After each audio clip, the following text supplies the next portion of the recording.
Hello everyone. आज हम लोग बात करेंगे प्रायद्वीपीय पठार के बारे में।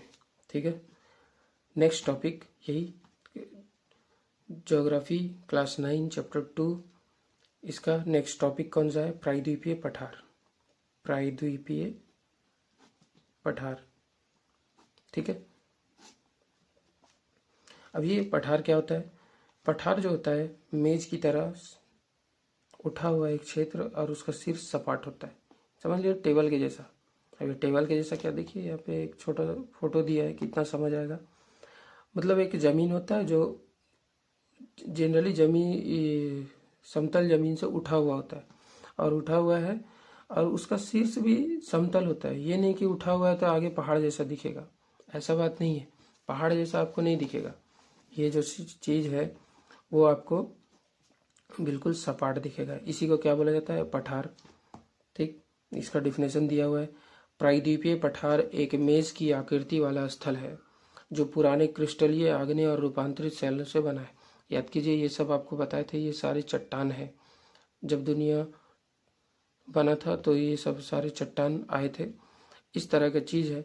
उसी से ये प्रायद्वीपीय पठार बना है। ठीक है, एक नाम पुराने समय में गोंडवाना भूमि, गोंडवाना एक जमीन था जिसका नाम गोंडवाना था, उसी के टूटने से ये बना था। ठीक है, जो ये आज का नहीं बल्कि बहुत पुराना समय। याद कीजिए, आपको बताते हैं हिमालय जो है वो नया पर्वत है, लेकिन ये जो पठार है ये बहुत ही ज़्यादा पुराने समय का भूमि है। ठीक है,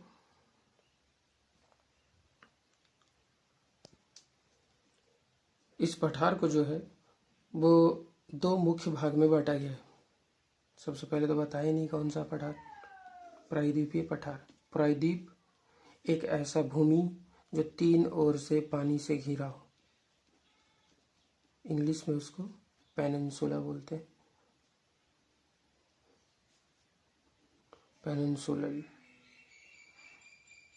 पेनिनसुला, ये प्रायद्वीपीय पठार का इंग्लिश अगर देखें तो पेनिनसुलर प्लेट्यू।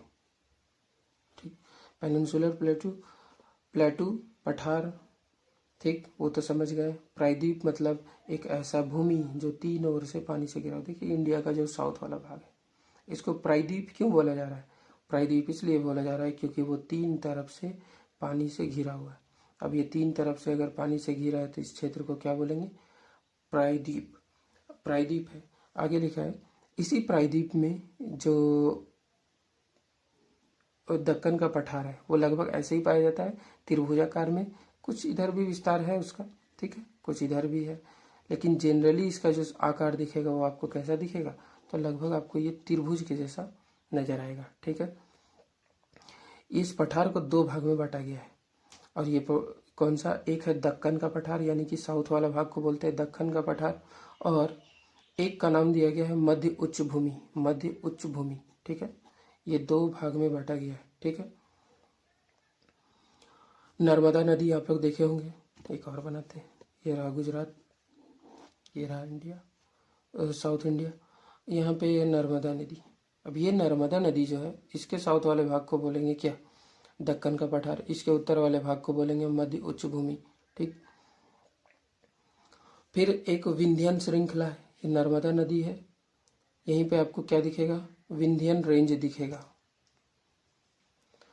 नर्मदा नदी है, नर्मदा नदी के अगल बगल ही जैसे उत्तर के साइड क्या विंध्यन रेंज है। याद कीजिए, रेंज आपको बताए हैं श्रेणी, पर्वत श्रेणी।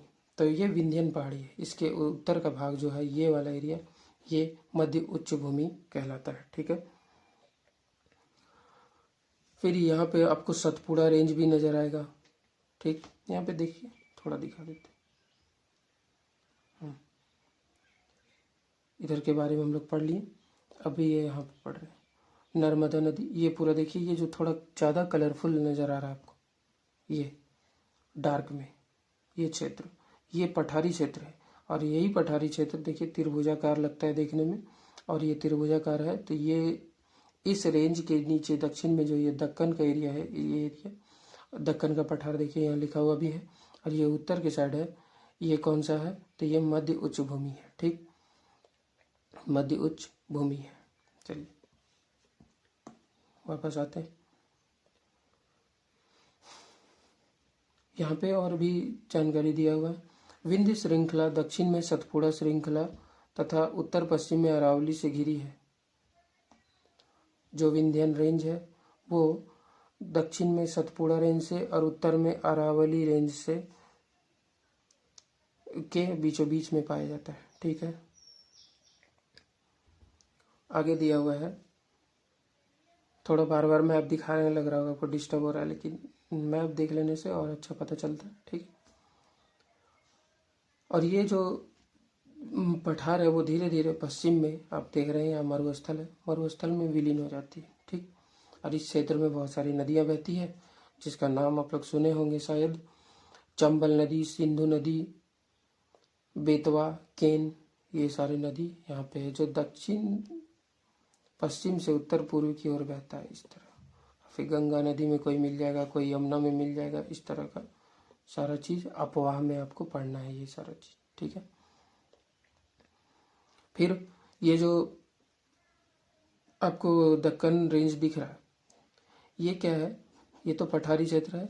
इसी का अगला विस्तार ये देखिए, ये मध्य उच्च भूमि है, इसका जो पूर्वी विस्तार है इसको बुंदेलखंड बोला जाता है। यहाँ पे बुंदेलखंड है। ठीक, बुंदेलखंड, इसी का और भी विस्तार इधर देखेंगे तो छोटा नागपुर का पठार आपको दिखेगा। छोटा नागपुर है, जनरली छोटा नागपुर का पठार कौन सा है, तो झारखंड है। झारखंड एरिया भी एक पठारी क्षेत्र है। और ये कौन सा पठार है, तो ये आपको दिखेगा झारखंड में ही मेनली दिखेगा, अगल बगल राज्य में भी वो नजर आएगा। ठीक है, सतपुड़ा रेंज फिर इधर बहुत सारा नाम इसका मिलता है। ये देखिए, ये पहाड़ी है, बहुत आगे तक गया है, और ये जब आगे तक गया है तो उसका कुछ आगे नाम मिलता है। ये सारा चीज यहाँ दिया हुआ देखिए।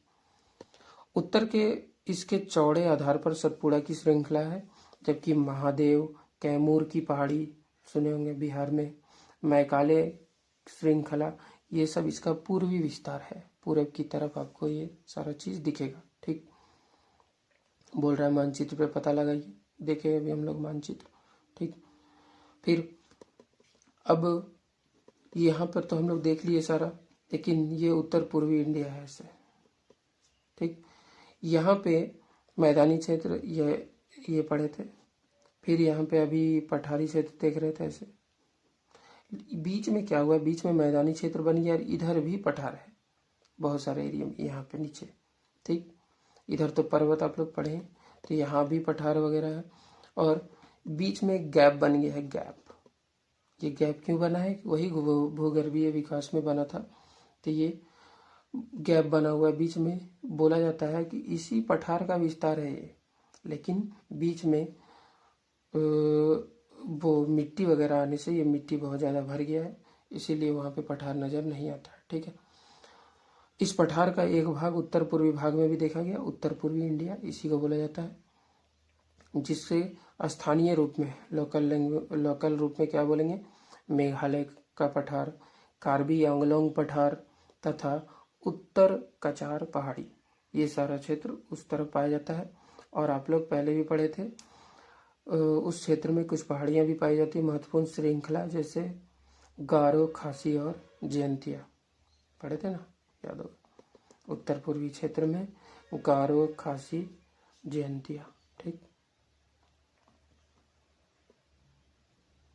ठीक, अब ये हो गया। नेक्स्ट आता है पश्चिमी घाट और पूर्वी घाट के बारे में पढ़ते हैं। देखिए, ये इंडिया है, अभी आप लोग पढ़ें कि यहाँ पे इस एरिया में ऐसे पठारी क्षेत्र, पठारी क्षेत्र के जस्ट यहाँ पे पश्चिम जो एरिया है, यहाँ पे एक माउंटेन रेंज है। ठीक है, और इधर भी एक माउंटेन रेंज है जो बीच बीच में कटा हुआ भी है, ये नहीं है कटा हुआ। ठीक है, अब क्या बात कर रहे हैं, अब हम लोग बात कर रहे हैं पश्चिमी घाट और पूर्वी घाट के बारे में। देखिए, पठार जो है उसका पश्चिमी भाग बहुत ऊंचा ऊंचा पहाड़ी है, इसको बोला जाता है पश्चिमी घाट, इंग्लिश में वेस्टर्न घाट।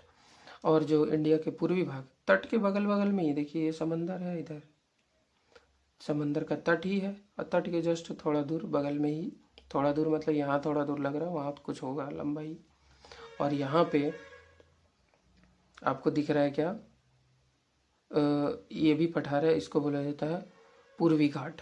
तो ये पश्चिमी घाट है और ये पूर्वी घाट है। ठीक है, पश्चिमी घाट बहुत ही ज़्यादा सतत है। सतत का मतलब ये कहीं भी आपको कटा हुआ नहीं नजर आएगा, लेकिन कुछ कुछ रास्ता ये आपको इधर उधर जाने के लिए देता है। ठीक है, और वो रास्ता 3 नाम यहाँ पे दिया हुआ देखिए, थाल घाट, भोर घाट और पाल घाट। थाल घाट, भोर घाट और पाल घाट।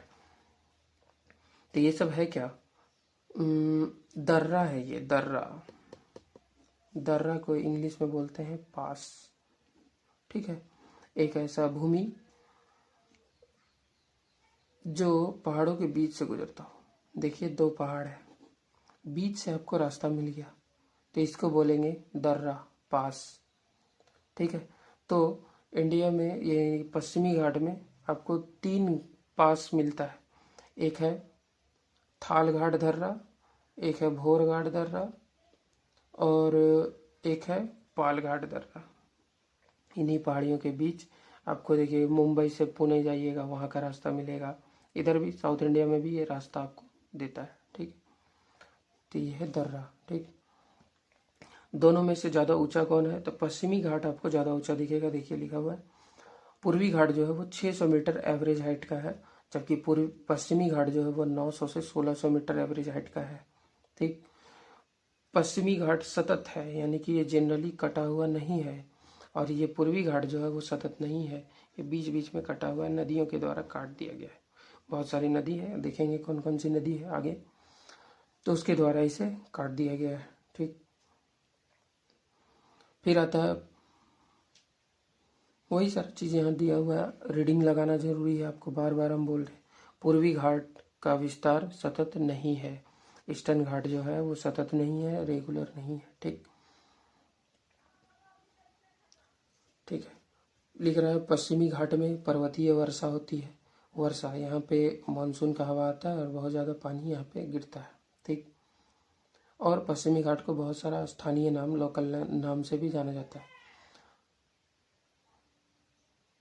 पश्चिमी घाट का हाइट अगर देखें तो इधर आपको कम हाइट दिखेगा, यानी कि उत्तर की तरफ ऊंचाई कम है। धीरे धीरे आप नीचे आइएगा तो इसका ऊंचाई धीरे धीरे क्या होगा, बढ़ता जाएगा। और इसमें बहुत सारा शिखर है, जिसमें से सबसे ऊंचा शिखर जो है पश्चिमी घाट का सबसे ऊंचा शिखर वो है अनाईमुड़ी। अनाईमुड़ी 2695 मीटर। समझ रहे हैं ना, देखिए ये पहाड़ है बहुत सारा, आप बोल रहे हैं ना पहाड़ है। अब ये पहाड़ में क्या होगा, एक आध तो ऊंचा होगा, कुछ ऐसे ऐसे। तो जो सबसे ऊंचा पहाड़ी है उसका नाम है अनाईमुड़ी, जो 2695 मीटर ऊंचा है।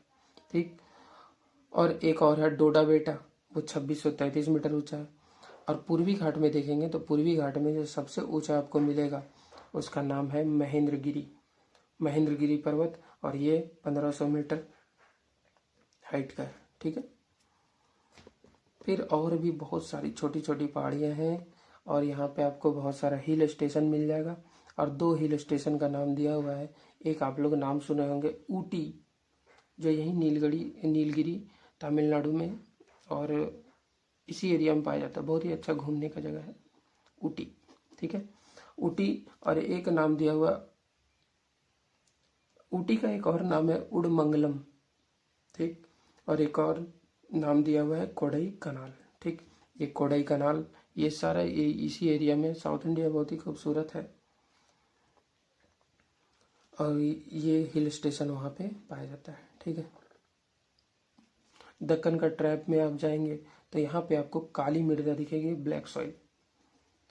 ब्लैक सॉइल, ब्लैक सॉइल कपास मृदा भी इसको बोला जाता है, क्योंकि इसमें अच्छा कपास का उत्पादन होता है। ठीक, कपास मृदा, तो कपास मृदा, यहाँ पे ब्लैक सॉइल पाया जाता है, जिससे दक्कन ट्रैप बना हुआ है। ये बना था ज्वालामुखी से, ज्वालामुखी बार बार हुआ था, वो आपको डिटेल में बाद में पढ़ना है, लेकिन ज्वालामुखी क्रिया से ही इसका निर्माण हुआ है। ठीक है, और ये प्रायद्वीपीय पठार के उत्तर पश्चिम में एक रेंज आता है, ये पहाड़ी रेंज, इसको बोला जाता है अरावली। अरावली पहाड़ियाँ प्रायद्वीपीय पठार की पश्चिमी और उत्तर पश्चिम किनारे पर स्थित है। पश्चिमी और उत्तर पूर्वी, उत्तर पश्चिमी इधर दिखेगा आपको। ये गुजरात से लेकर दिल्ली तक जाता है। अभी सुने होंगे आप लोग कि अरावली को काटा जा रहा है, इधर जो मरुस्थल है वो धीरे धीरे इधर बढ़ेगा, तो इधर को भी नुकसान पहुंचेगा, इसीलिए बहुत लोग मना करता है। ठीक है, देख लीजिए अरावली कहाँ है। ये रहा अरावली, ये अरावली रेंज है, ये अरावली रेंज है। इसके पश्चिम में भारतीय महामरुस्थल, इसीलिए इसको काटने से थोड़ा मना किया जाता है। ठीक है, तो यही रहने देते हैं। लास्ट एक लेक्चर और हो जाएगा, बस रीडिंग लगाते रहिए। जो समझ नहीं आता है मेरे से कमेंट करके पूछ लीजिए, कोई सजेशन हो तो दे दीजिए। धन्यवाद, थैंक यू।